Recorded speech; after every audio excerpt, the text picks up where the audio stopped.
Right. Okay, so welcome to all of you. Welcome to this session today with Global Financial Consultants. I'm happy to share with you that GFC is a new corporate member of our chamber. They became a corporate member, I think, only 2 months ago. And it's great that we have an opportunity here with you today to connect and to interact with our members. This is our second webinar of the year. We had our first webinar last week, and it's great to connect with our members here today during this second webinar. My name is Hannah. I work for ADB Dutch Jam as the community manager and have the responsibility for events. So together with Mathilde from GFC, we have been working on setting up this together today. And having that said, I would like to introduce you to Mathilde. Mathilde is a financial advisor for GFC, and she will tell more about the company, and she will also introduce herself as well as the two speakers that we have invited for today's session. So Mathilde, please take it. Yes, thank you very much, Hannah. Good evening, everyone. Welcome, and thank you all for joining us tonight. So we have a very interesting session lined up for you with some great speakers. I hope it will be a very insightful evening for all of you, and I hope that you'll be able to get a lot out of it. First, a little bit of housekeeping. So we'll try to make the session as interactive as possible. So throughout the session, you can ask all of your questions, both in the Q&A and in the chat box. We'll be monitoring both, and we'll make sure that at the end of the session, there's enough time to address all of your questions. So feel free to pop in anything that comes to mind. So before we start, a little bit of background about Global Financial Consultants. So like Hannah said, we've recently become a corporate member of ADB Dutch Jam.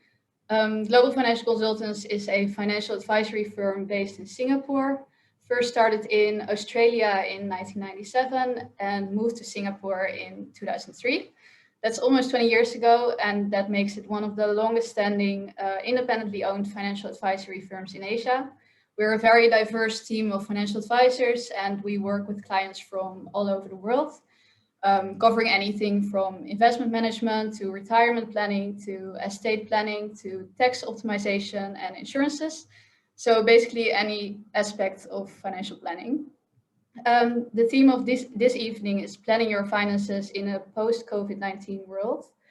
Post-COVID-19 might sound a little too optimistic right now. Some of you might argue that we're still in the middle of COVID-19, especially with all the new variants going on, the new lockdowns, the curfew that's been implemented in Holland, and the riots that are going on at the moment.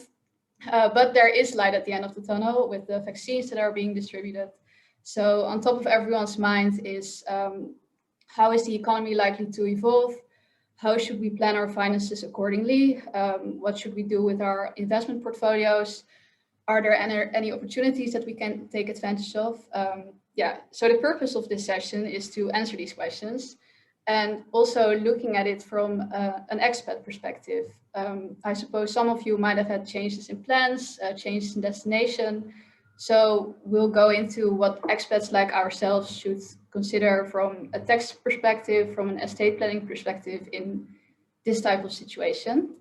So on that note, I would like to introduce our first speaker. Our first speaker is Justin Oliver. Justin is based in Guernsey. He's the Deputy Chief Investment Officer of Canaccord Genuity Wealth Management. And together with the CIO, he's responsible for the investment philosophy, the process, and the methodology of CGWM. He's also the chairman of the company's Portfolio Construction Committee, a member of the Asset Allocation and Fund Selection Committees, and he manages several of the company's select range of funds. Justin is also a Chartered Fellow of the Chartered Institute for Securities and Investment and is a former president of the Guernsey branch of the Institute. So on that note, over to you, Justin. Thank you very much, Mathilde. Thank you, Hannah, and thank you for giving us the opportunity to speak to you this morning for me, this evening for you, which is very much appreciated. So, our role today is just to give you a sense of how we believe the post-pandemic world is going to operate. And I think, Matilda, as you highlighted again, that's not to say that suddenly we're going to wake up one morning and everything is rosy with the world again, and we're all back to the way we're living the way we were living in 2019. Clearly, it's going to be a slow, evolving process. But what we do hope and expect is that by the end of this year, we'll certainly be living much closer to the way that we lived in 2019 than we were for most of 2020. We've got a whole bank of slides available, which I think will be distributed after the presentation is over. And I haven't got a hope of going through all of them in the sort of 20 minutes or so that we've got available. What I want to try and do is pick out a few of the highlights as far as we're concerned. And again, we hopefully will get the opportunity to discuss any other aspects in terms of the Q&A session, which will follow the formal presentations. So with that, I'll just share my screen, and hopefully you can now all see that that slide in front of you. So yeah, clearly the size of the presentation, investing and navigating a post-pandemic world. And there are three aspects that we could touch upon. One is the coronavirus itself and how that might develop.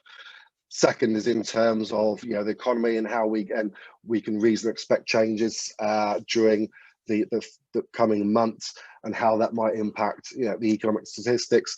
But I think actually the most interesting thing at the moment is what's going on in terms of financial markets and themselves, some of the changing dynamics, and perhaps some of the investment opportunities that we're identifying from our role as independent multi-asset managers.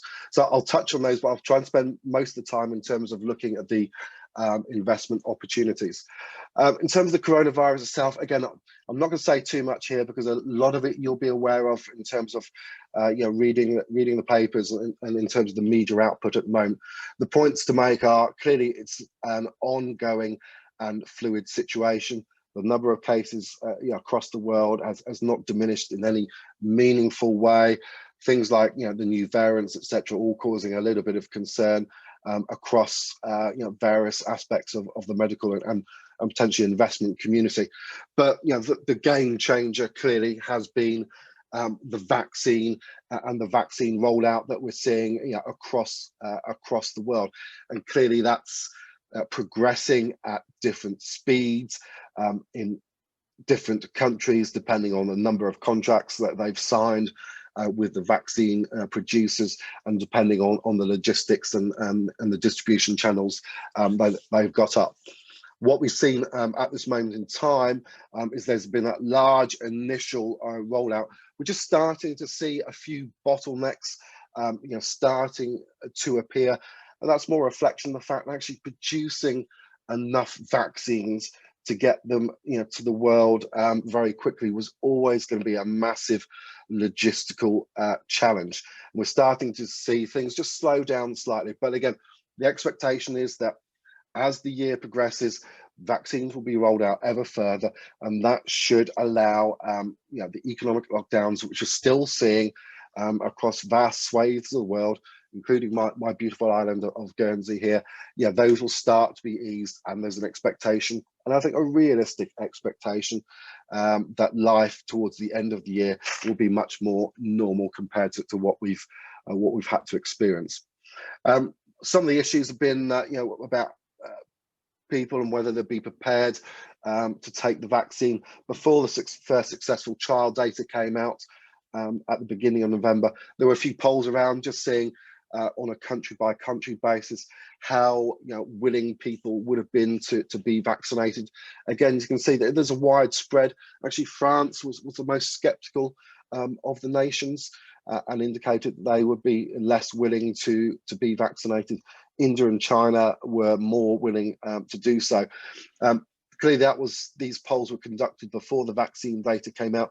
Actually, subsequent polling has indicated that there's been an increased acceptance of the need to vaccinate people and a willingness to be vaccinated as a result of it. So I think, again, some of those roadblocks that we might have thought about earlier towards the end of last year might no longer be relevant. It's all about simply producing enough vaccine and getting it out to the world quickly enough.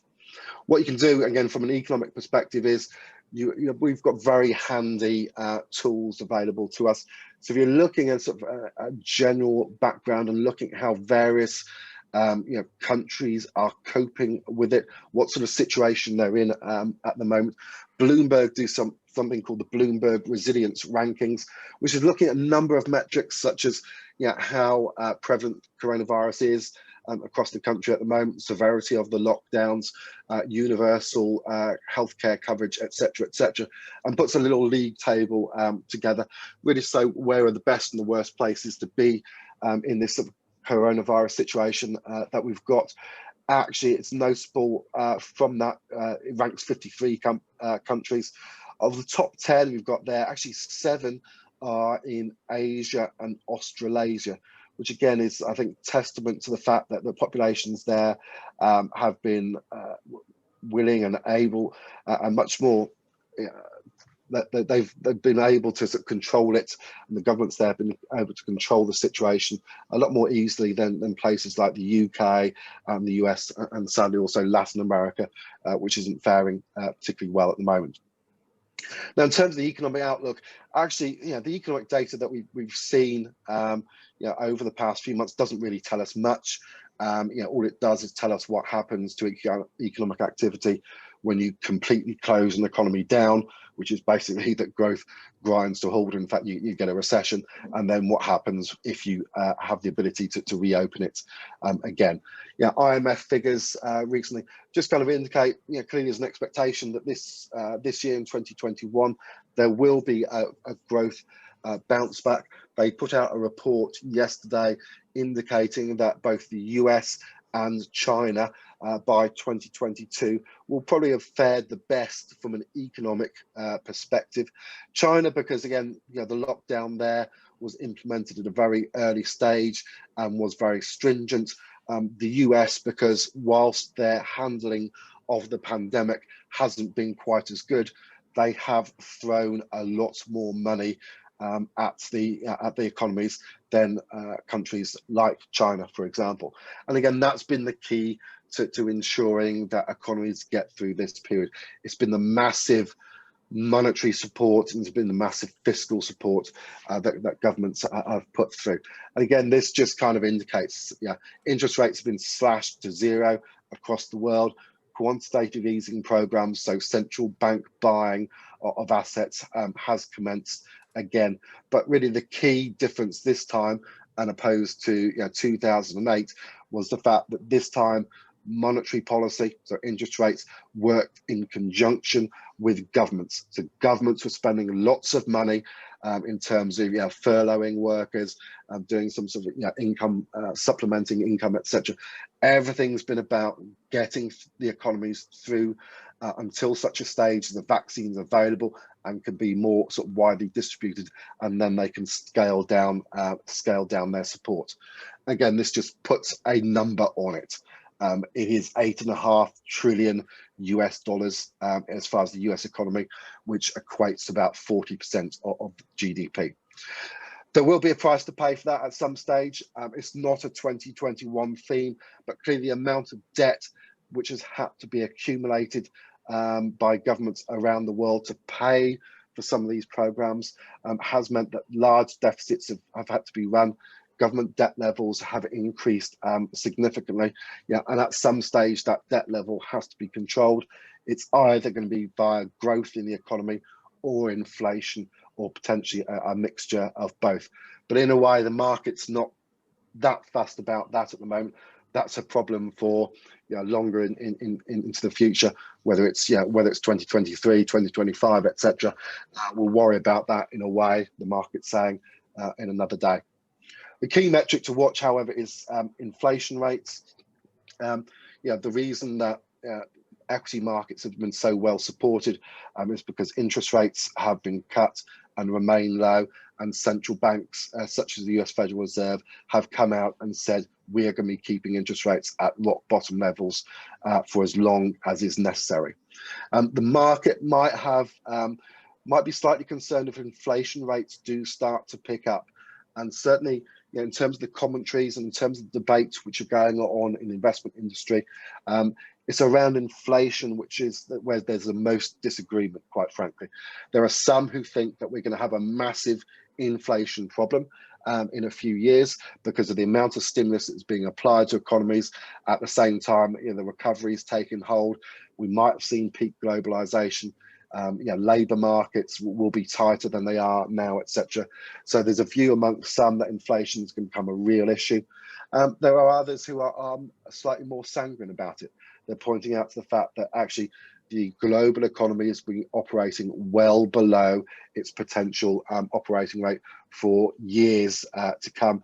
Labour markets will remain you know, relatively weak, and effectively technology and automation will also act to keep a lid on inflation moving forward. But as long as inflation doesn't become too much of a problem, markets won't extrapolate interest rates going up too far, and therefore you'd expect that the investment environment for equity markets will remain positive. Quick comment in terms of Joe Biden. Thankfully, we've now got a grown-up in the White House. Again, there'll be a few issues in terms of his spending plans moving forward, and we've already seen markets or certain segments of markets react to some of those spending plans. Particularly in terms of the climate, the climate issues, etc., and getting the US back into the Paris Accord. As a Democrat, you'd expect that he's going to want to increase his spending more than a Republican would do. But even then, he's going to be constrained in terms of what he can spend, and some of that will have to be financed by tax rises. Unfortunately, I don't think the geopolitical situation and the tensions between the US and China is necessarily going to go away. It's just going to evolve slightly, in that Biden is going to be less confrontational and is going to be more willing to enlist the help of his allies, be it Europe and the UK, etc., to try to ensure that they believe that China is operating on a level playing field. There is still a lot of skepticism about China's motivations out there, rightly or wrongly. So again, it would be unrealistic to expect those tensions will immediately go away, but we think some of those potential flashpoints should ease moving forward. But actually, what's most interesting at the moment is in terms of what's going on in markets. And if we look back in 2020, what did well? It's technology stocks, which basically were beneficiaries of the working from home and staying from home environment in which many of us still find ourselves. Asia again has also performed well because they handled the pandemic particularly well. The lockdowns, the mandatory lockdowns, etc., again were handled better than places like the UK and the US, and that's felt itself has resulted in strong stock market outperformance. And similarly, gold also performed well as that kind of risk-off asset, that sort of uncertainty hedge. What didn't perform well, clearly oil prices collapsed. Latin America stock markets also didn't perform well, which is a reflection typically of their commodity dependence, but also the fact the pandemic has taken quite a heavy toll in terms of the populations there, and actually the UK stock market also underperformed. But actually, what made as big a difference as geographical and sort of regional allocation was the type of companies that you actually owned. So all the market was interested in last year were growth companies, those which they felt could continue to grow in an environment where growth was hard to come by. And that was much more towards, again, the technology space, because they were beneficiaries of that sort of working from home. The types of stocks which were very much out of favour, and this is where we think there will be a change in the dynamic in 2021, is that value stocks, so cheap stocks, weren't in favour at all. Just because something was cheap didn't mean that people wanted to buy it at all. And actually, stocks which paid a higher dividend yield were also out of favour, partly as a reflection of the fact that many companies were forced to suspend their dividends, really because they didn't have any visibility in terms of their earnings, or in some cases, regulators, and particularly in the financial space, told banks, etc., to stop paying dividends to make sure that they could finance their continuing operations.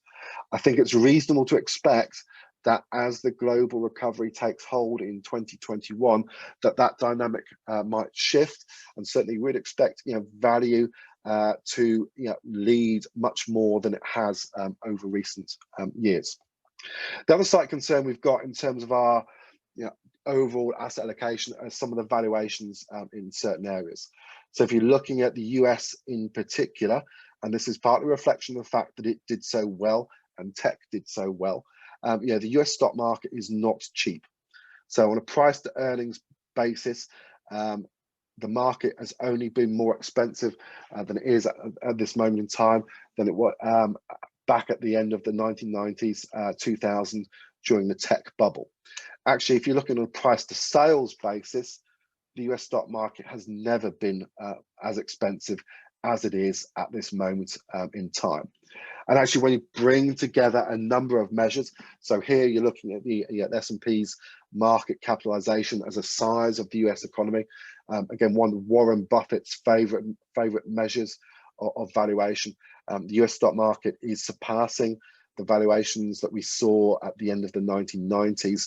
And if you bring together loads of valuation metrics, be it price to sales, be it last 12 months price earnings, etc., and look at how these rankings, how expensive it is relative to its own history, rarely has the market been as more expensive as it is now. So on the chart on the right hand side, the more the box is towards the right hand side, the more expensive the market is on that particular valuation metric relative to its history. And again, in most cases, it's pretty much as expensive as it's ever been. The only measure by which you can say the US stock market is not massively overvalued at this moment in time is if you compare them to interest rates. So again, that's why the market is so focused on what the Federal Reserve is doing and what the US Treasury bond market is doing. As long as interest rates stay where they are, then the US stock market can remain in its current valuations. If those yields were going to rise, and certainly that's not our base case, that's when we might start to see some issues in terms of particularly the US stock market valuation. Again, if you look, even if you're looking outside the mega caps, if you're looking at some small caps in the US, they tend to be even more expensive than the S&P 500. So the Russell 2000 actually at December last year had a price earnings ratio of over 10,000 times. Actually, since that time, it hasn't had a PE because the losses of its index constituent companies have more than offset the profits. Even if you're looking at things like the S&P 600, which has more stringent criteria in terms of companies which are allowed to be part of that index, even then it's a trading on a P of 64 times. There are a few signs about a bit too much of euphoria out there. Talked about the technology stocks. So in this case, it's the FANGs, so Facebook, Amazon, Netflix, Google, and just there, look on the left-hand side about how much they've outperformed over the past 5 years. And at the very least, you would argue that a lot of the good news there has already been priced in to stock markets. And then we've got what we think are real warning signs, if you like. If you're looking at the share price of Tesla, again, a lot of excitement about Tesla and electric vehicles and what that company might potentially do. Tesla is now the world's largest car company by market capitalization. It's nowhere near the world's largest car company in terms of the production of cars. It's dwarfed by a number of other producers, but certainly the market's got very, very excited about the potential for electric vehicles and the potential for Tesla in particular. It may well be the best car company the world has ever seen. In 10 years, 9 out of 10 of us might already be driving Teslas. Who knows? what we're saying here is that a lot of the good news already seems to be in the price. And again, it's certainly the case if you look at Tesla's performance over the past 12 months and you compare it to some of those tech stocks coming up to the peak of the TMT bubble, and again, you can see that it's massively outperformed. And then we've got the issue with Bitcoin and cryptocurrencies, which again is very much in favor. I think that you tend to have very divergent views in terms of cryptos. Some people love them, and some people think, this is the way that we'll operate, moving forward. It's the way of, moving away from, central banks controlling too much, and actually Bitcoin being relatively independent, if you like, is the future. There's some of us, and I'll put myself in that camp, who are slightly more skeptical and don't really think that it can be analysed.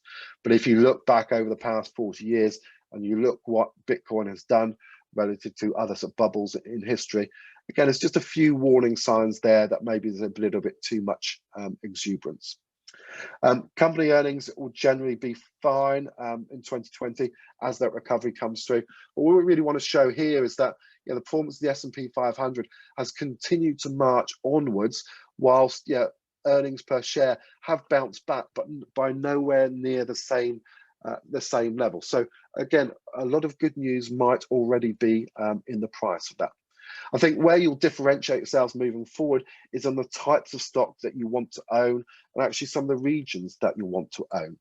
So when we're looking at our portfolios, we're starting to move away from growth companies and towards those value areas of the stock market. So financials, energy, which are pretty much as cheap as they've ever been.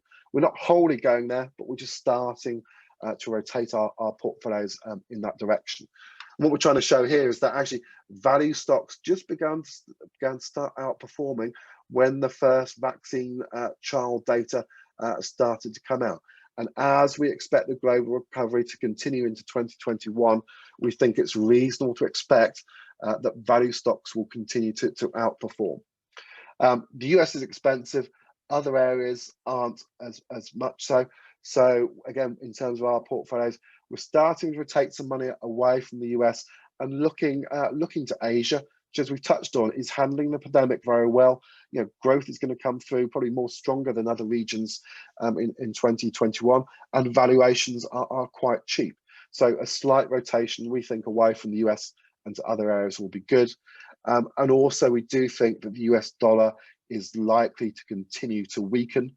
The US dollar is a counter-cyclical currency, so it tends to weaken as economic activity strengthens and vice versa. So if, as and when the recovery comes through this year, it's reasonable to expect the dollar to weaken, not least as well because the US economy is running massive deficits, both in terms of its current account and its fiscal balances. And again, there tends to be a correlation between how the dollar does and the size of those deficits moving forward. All of which I think, again, should help generally support gold prices. Gold we continue to hold as a sort of uncertainty hedge. And again, I think it's one of those assets that we want to hold as a risk diversifier and something which will hold up if equity markets do experience some weakness. So just on that very quick run through of markets, etc., our summary view is one of positivity. We do think equity markets will make ground in 2021, but maybe we'll have to do some work underneath that in terms of our allocations, both taking away from growth stocks and moving towards value, and some of our regional allocations as well, moving away from the US and potentially putting it into other areas. The vaccine success is a game changer.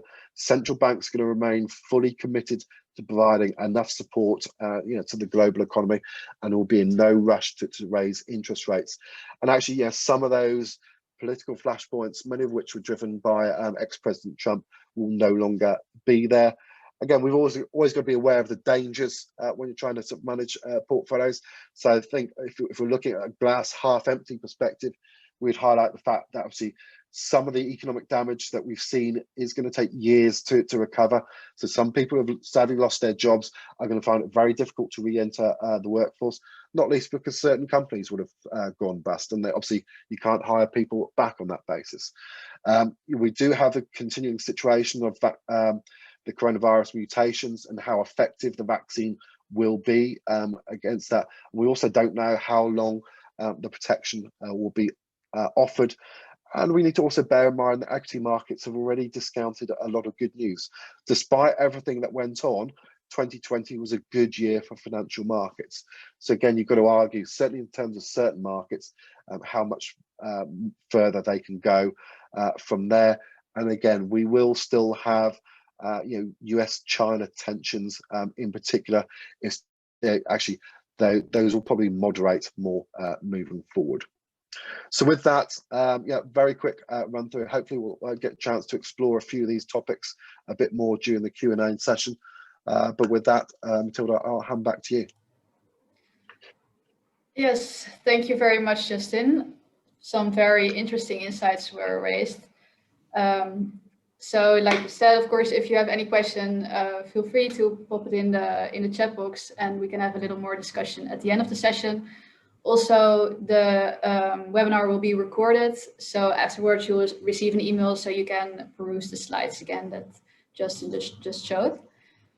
So I want to give the stage to our next speaker, Brandon Harper. Brandon is based on the Isle of Man, so also quite early still over there. Brandon is head of technical services with Utmost International, where he has overall responsibility for the taxation and the technical support of Utmost International's wealth proposition and trust range. He's been in the industry for over 26 years, so a lot of expertise regarding everything that has to do with tax structuring, retirement and estate planning across many different jurisdictions. So also the UK, Hong Kong, Singapore, and also the EU. Brandon is educated at the Queen's University Belfast and also at the University of Ulster. He is a member of the UK Personal Finance Society, an associate of the Chartered Institute of Company Secretaries and Administrators, a chartered financial planner, and a qualified trust and estate practitioner. So a lot of qualifications. So on that note, over to you, Brandon. Okay, thank you, Matilda. Well, good evening, everyone, if you're watching from Asia, and good morning if you're watching from the same part of the world that I'm in at the moment, on the Isle of Man. I'll see if I can just share my screen with you. Can you see that screen? Not yet. Not yet. Okay, let me just see if I can share my screen. Yeah. Hopefully now you can see that. Yes. Okay, so thanks for that. Thanks for the introduction as well, Matilda. I was going to try and introduce myself a little bit too, but you've done a marvelous job of describing my role. And just to add to that, really, my role is, over the last 26 years, is focused primarily on people who move around the world. So I very much have specialised in the global expatriate and helping them to plan their wealth and in particular their retirement plans for whatever destination they finally end up at the end of their working lives. So obviously the subject of COVID-19 and the impact that it has on global expatriates is extremely topical.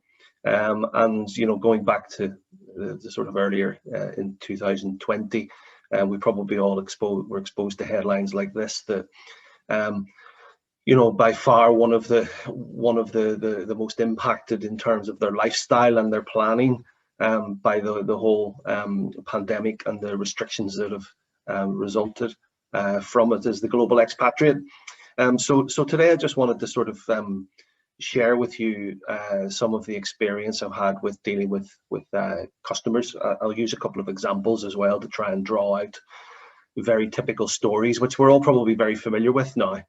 Back in March last year, it was all new, but now everyone probably knows someone who's separated from family members in different parts of the world, or they're facing logistical problems.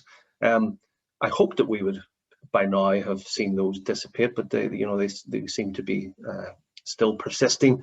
Even my own colleagues in the company I work for at the moment is an Irish company that trades cross-border into the European Union, and I have colleagues in Portugal that are trying to get back to the UK before further restrictions are introduced in respect of people traveling from that part of the world. So just to share with you one or two examples, this was a customer that I spoke to very early on as the pandemic hit in 2020. This was actually someone who lived in Singapore. They were UK domiciled originally, so a British expatriate. They had an employment pass in Singapore, not PR status. They had returned back to the UK around about Easter time, and then obviously the borders around the world all shut, and they were stuck in the UK. Now, this individual was actually, at the time when they were doing their estate planning, claiming that they had lost their domicile status in the UK. And domicile, from a common law perspective, it does exist in legal systems like Singapore, which are based on the English common law roots. The concept of domicile is a bit wider and deeper than where you live. It's where you consider your permanent home to be. And if you're domiciled in the UK, then it has tax consequences, particularly if you leave your wealth behind to your heirs. The liability to inheritance taxes can follow you, regardless of whether you live in the UK or not. So, and that's all based on your domicile status. So a lot of people in this situation base their planning on losing or shedding that UK domicile. And so the question then arose, well, how can you claim that you have shed your UK domicile when the first major catastrophe in your life leads you to go back to the UK? Surely that's got to be a significant indication that your true home is actually still the UK and you haven't shed your domicile. So that really focuses the mind of the individuals in terms of their estate planning, and I'll come back to that as we go through. Another good example of a typical client that we may come across, or I come across in my work, is someone who truly does move around. What I would kind of call we call in the business a fiscal nomad, or a permanent traveler, or perpetual tourist. Someone who can structure their business and their personal affairs so they're not actually connected to any particular jurisdiction. A sort of a classic global expatriate. And this individual was an Indian expatriate who spent his time traveling between his businesses in the UK and the UAE. So he had a base in Dubai also, and made frequent visits back to his home country of India as well. So obviously when the travel restrictions came in, as the pandemic hit the world, this individual was in quite a tricky position because he hadn't any real regularized residency status outside of his own home country, because he was coming and going based on business visa or just temporary entrance permits. So at the time, his children were being educated in the UK, and he went to the UK as the restrictions hit, but he actually had no right of abode there. So at some point, he would have had to have either left the UK if he could, and where would he have gone? He had no resident status in UAE, which would have been, an ideal place to go from a tax perspective. So he could have ended up back in India. And so in both of these examples, what it sort of illustrates is that if you're a global expatriate and you have successfully based yourself somewhere where it is much more tax efficient to live, so for example in Singapore, then if you spend too much time somewhere else, you can actually become resident in those jurisdictions, or you can retain a domicile. And at the time, some of the major economies or major governments actually relaxed their residency rules. So for example, my client who here is based in UK, could possibly have become UK tax resident with all of the consequences that go with that if he spent too much time in the UK.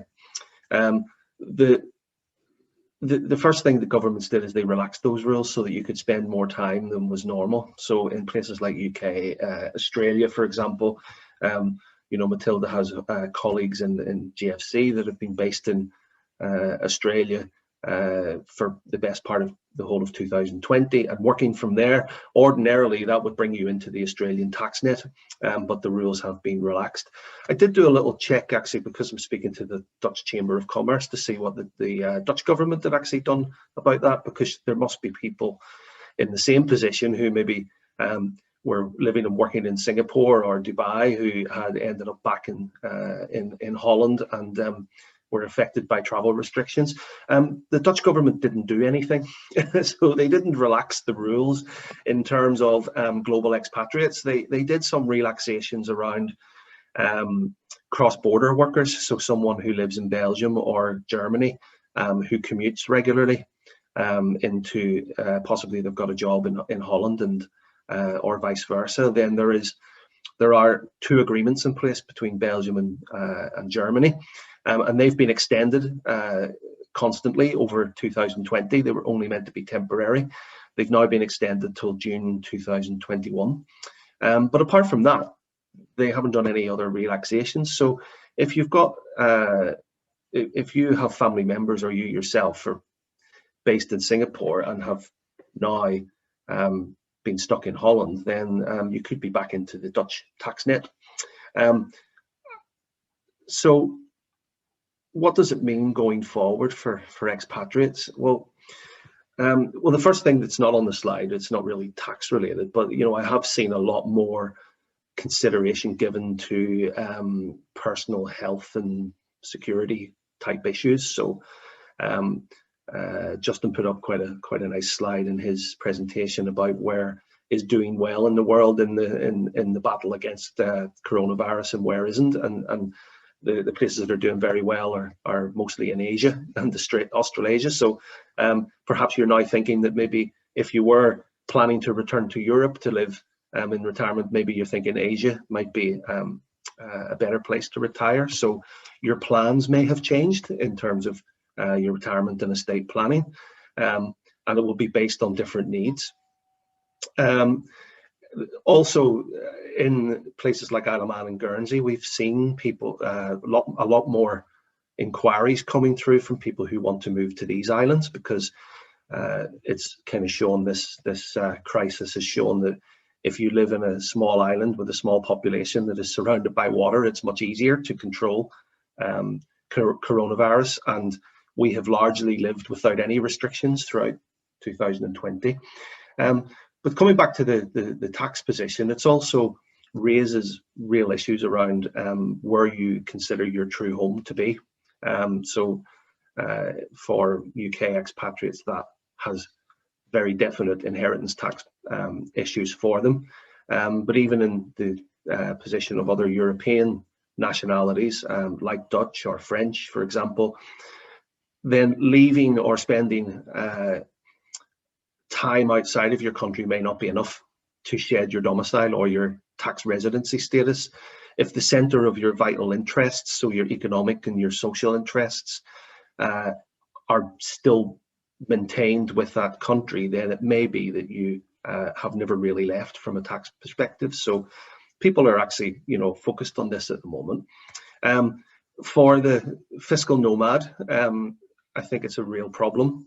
People who, like in the second example, where someone had not regularized their residency status, then there's a mad scramble to do that. And some countries are actually opening up to that type of person. So United Arab Emirates, where we have an office, where we have a footprint, for example, has changed their residency rules and relaxed them to attract people who can pretty much work from anywhere. So there are countries that are doing that. There are other countries that are closing down. So in the context of Australia, even as an Australian national, it's difficult to get back if you're living abroad at the moment. So if you're a foreign national, then you know it's completely closed to you at the moment. So I think there'll be more focus on regularizing residency status going forward.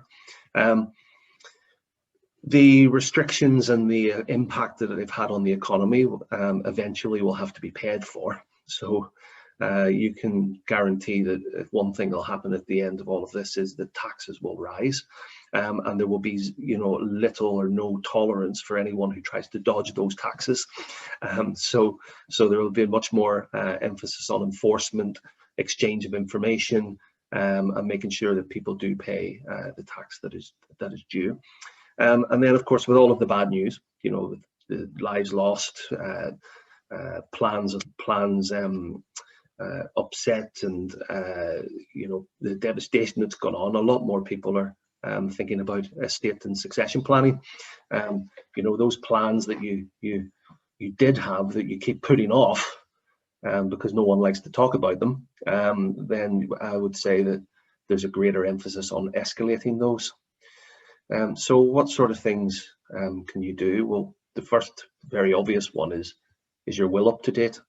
You know, what I find a lot is, have you even got a will? You know, less than 5% of people apparently have made wills. That's particularly prevalent in an Asian society.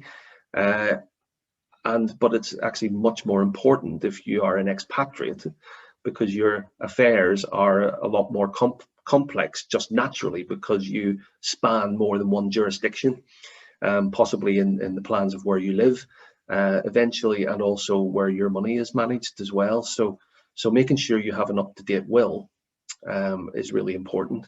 And that's particularly important if you're a European national and you're living in a common law jurisdiction like Singapore, because sometimes when it comes to estate planning and wealth succession, there will be a conflict between the local law, the local common law where you live, and the civil law of the country where you were originally from. So sometimes the ability to leave a legacy to people outside of your children and your spouse, for example, may not be possible under the legal systems of some jurisdictions that are based on civil law. So if you're in that position, then it is really important that you review your will. Have you reviewed your retirement plans?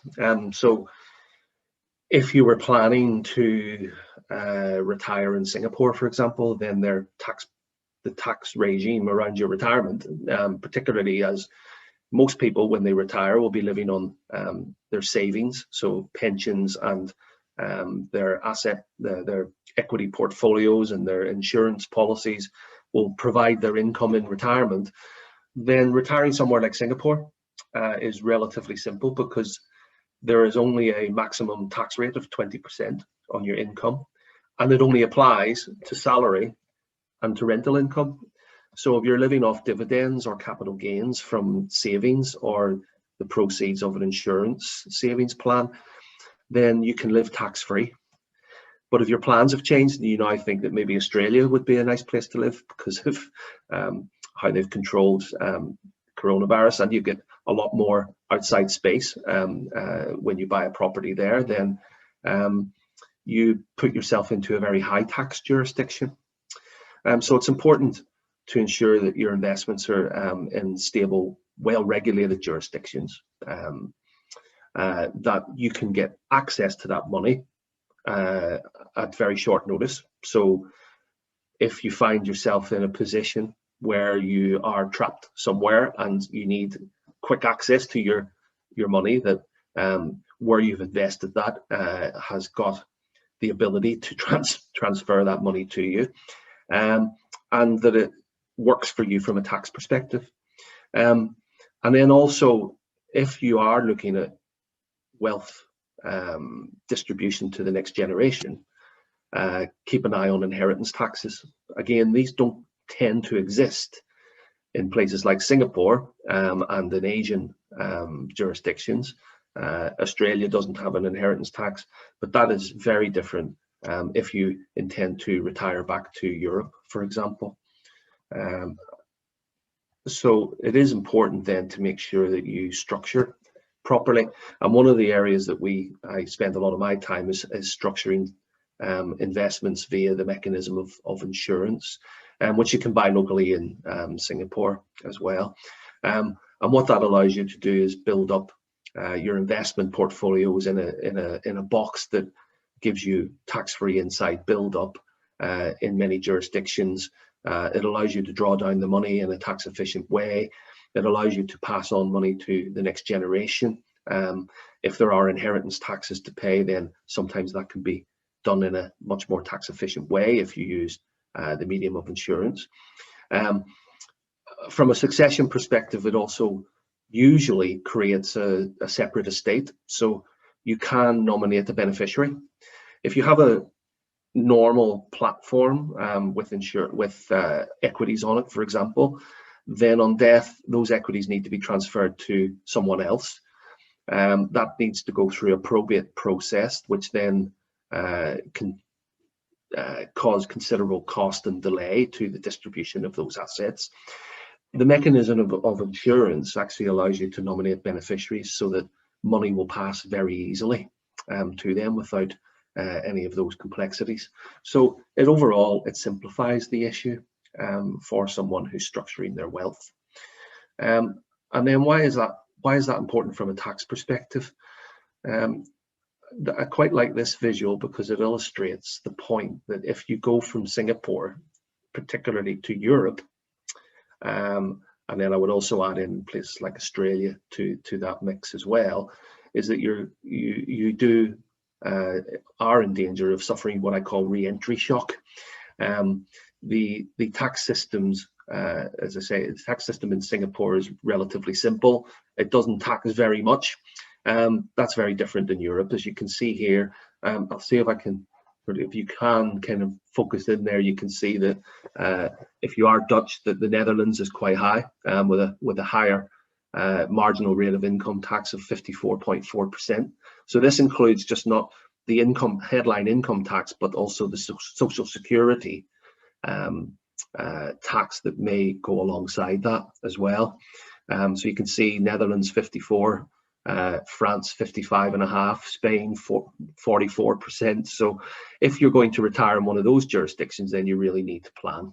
Okay, and a lot of the investment programs that you put in place while you're an expatriate, where you don't need to consider taxation, may not work so well for you when you go back to Europe. So take, for example, Netherlands, which I did a little bit of work on. We have customers in the Netherlands, and I just kind of refreshed my memory a little bit for the presentation, in that it's very typical of a European country where it is really a bad place from a tax perspective if you earn money, but it's not so bad if you have money. And what I mean by that is that the higher rates of tax, so the ones that you can see on that screen, tend to be focused on the people who are working and earning.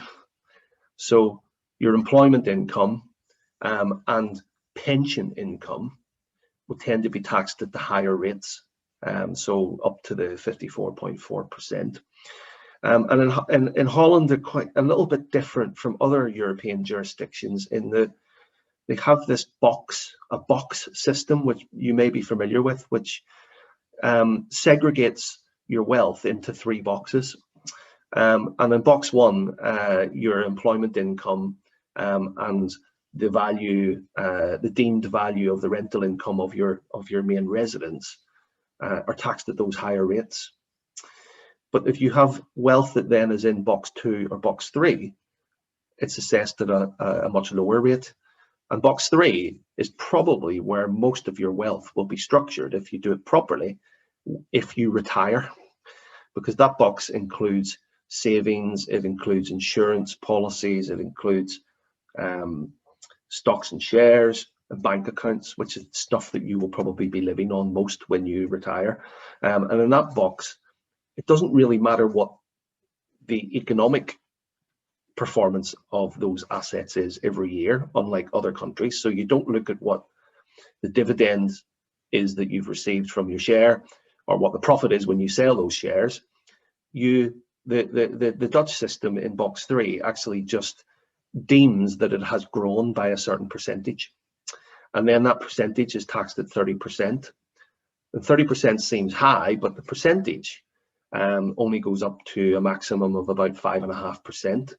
So overall, it works out that the value of your wealth in box 3 gets taxed every year at around about a maximum of 1.5%, and typically less than 1%, particularly for people who are part of a married couple or a partnership, because you can double up on the allowances that go with that.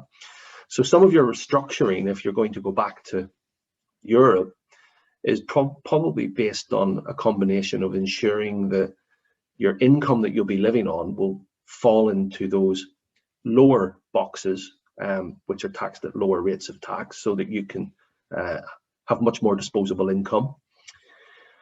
And then focusing on where your beneficiaries are based and how you could structure your wealth to ensure that you, one, pass on assets to them seamlessly, and also with as minimum impact by inheritance taxes as possible. And again, I mentioned the UK being a jurisdiction where inheritance tax follows you regardless of where you're resident. Positively for most of European nationals, their inheritance tax is based on where they live, or where the beneficiary lives. So if you live in France or Spain, for example, then you will be subject to French or Spanish inheritance tax if you receive a gift because you live there. But if you don't live there and you receive a gift from someone else who doesn't live there, then there won't be any inheritance tax to worry about. And again, that is similar to the Dutch position, in that if you live abroad, your assets are abroad and your beneficiaries are abroad, then there won't be any Dutch inheritance tax as long as you've lived outside Holland for more than 10 years. So I'll leave you with that, in that with all of this focus on estate planning, that if you were planning to give away money, then do it now whilst you're abroad. If your beneficiaries are with you, then escalate those plans now, because once you go back to Europe, it may not be so easy to distribute those assets without having to worry about inheritance taxes. And actually, I'll leave it there then, so that we've got some time for questions. Yes, thank you very much, Brendan. I think you raised some very interesting topics, especially the importance of tax planning, because right now we're living in a very low tax economy, but of course you have to consider where you're going to retire when it comes to tax planning. So let's dive into the questions, because it's 6:30 now. So I have quite a long question for you, Justin. Yeah. I can see the question. Save you having to read it out if that's easier. Just obviously in terms of cryptocurrencies and whether it affects me. I don't know. I don't know if everyone can read the question. Maybe I should read it out loud. Sure. Yeah. I do have a question pertaining to digital currencies. You briefly mentioned it on slide 31. In my opinion, cryptocurrency is one of the greatest bubbles of this time. To take Bitcoin and its total market value of $337 billion, with approximately 40% of Bitcoin circulating supply held by investors who have zero desire to put these tokens back into circulation, it means there's only about $200 billion in Bitcoin tokens that can be used for day-to-day transactions. In the end, currency is a medium of exchange for goods and services rather than an investment tool. Any views on this or other dangerous bubbles? Yeah, well, obviously, I think you're right to highlight the cryptocurrencies and the potential bubble-like issues as far as that's concerned. When I was putting together this presentation, I came across the fact that apparently on TikTok, this is something that kids use. Clearly, I don't use, but apparently there's one 22-year-old TikTok influencer who has got 1 million followers who predicts Bitcoin price moves based on astrology. If that doesn't show you what sort of potential this thing's got for a bubble, I don't know what does. Yeah, again, I I do, because ultimately it's not in central banks or monetary authorities' best interests to allow Bitcoin and other cryptocurrencies to become too large a part of the financial system. At the moment, they can control things via interest rates, money supply, etc. They've got all the tools at their disposal. Suddenly, if it's taken over by crypto, they've got no ability to influence that. And then you've got, of course, you've got the issues in terms of the anonymity, the potential to money launder, etc., etc. So yes, I do think it's a bubble. The price moves that we've seen, where it's up 40% one day, down 20% the next day, means that effectively it's unanalyzable from our perspective. Monetary authorities has been highlighted there, like the FCA, etc., are putting more and more restrictions in terms of it. Christine Lagarde's also made some comments on it. So it's not something we will touch. It's not something we could touch, quite frankly, within our portfolios.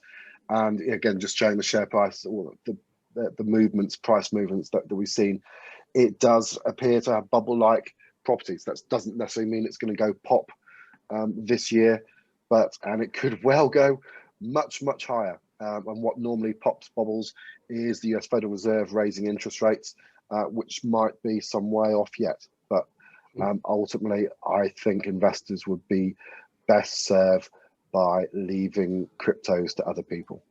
Can you buy a cabbage with it, is the way I look at it. You can't walk into a shop and buy a cabbage with it, so I'm not interested. No, well, you can apparently buy a footballer with it. I think one of the one of the Spanish clubs did a transaction using Bitcoin.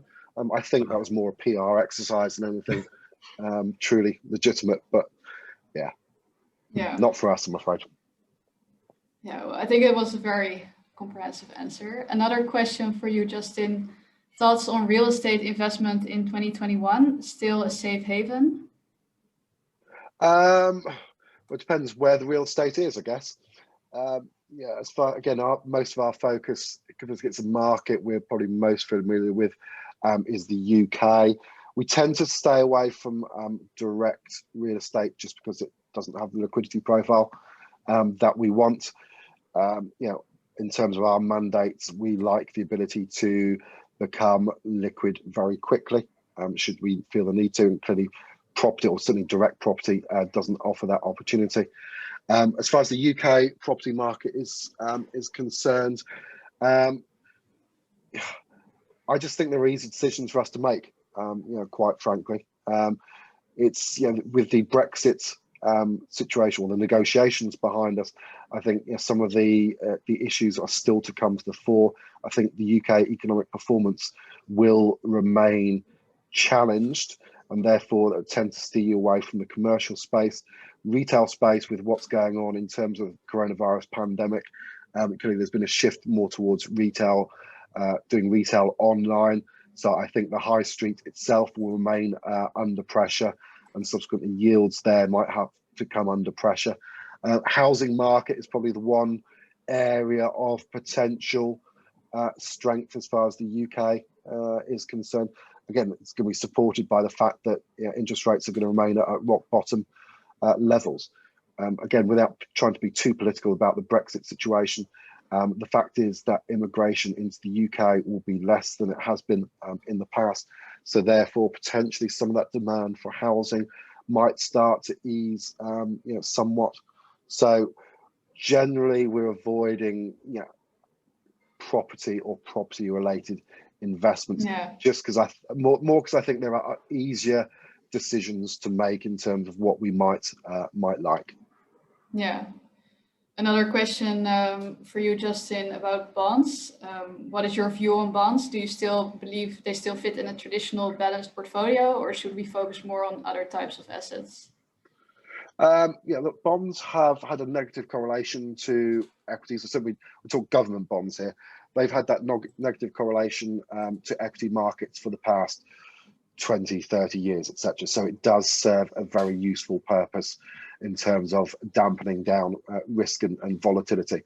As we saw during the first quarter, holding government bonds with your equities helped to improve your overall sort of risk return profile. I do think that government bonds still have a role to play in terms of prudent portfolio management and in terms of risk management within portfolios, not least because the other opportunities out there are, what else could you hold? I mean, gold, we've held as a little bit, but even then its correlation to risk off events hasn't been certain. Even as a longer term inflation hedge, it hasn't been that great. So yeah, it all leads us through to still thinking that bonds have a role to play within portfolios, but you shouldn't be buying them because of what you expect them to return. I view them very much like buying home insurance. So yeah, I have to pay home insurance every year, and it normally means I lose money on it. But tell you what, I'm damn glad I've got house insurance if my house burns down. And that's kind of what the view I think you've got to take in bonds. Don't expect much return, but buy them because of what they can do for your overall portfolio risk and return profile. Yeah, as a diversifying asset. Yeah. Well, thank you, Justin. So yeah, we're 8 minutes over time. We don't have questions anymore. So I'd like to thank you all for attending. Thank you, Brandon and Justin. Very insightful session. And the webinar is recorded. So after this webinar, you'll all receive the recording, so you can rewatch the webinar if you wish. And also, if you have a more personal question about your specific financial situation or anything regarding investment or retirement planning or estate planning, feel free to get in touch. You will also receive my contact details in the email. So yeah, enjoy the rest of your evening. Hannah, would you like to finish up? Thanks, Matilda. No, nothing to add from my side. I want to wish you a lovely evening and a lovely day for you, Brendan and Justin. Once again, thank you, and enjoy the evening and day. Thank you. Thank you. Bye-bye. Pleasure. Bye-bye. Thank you very Bye. much. Thank you.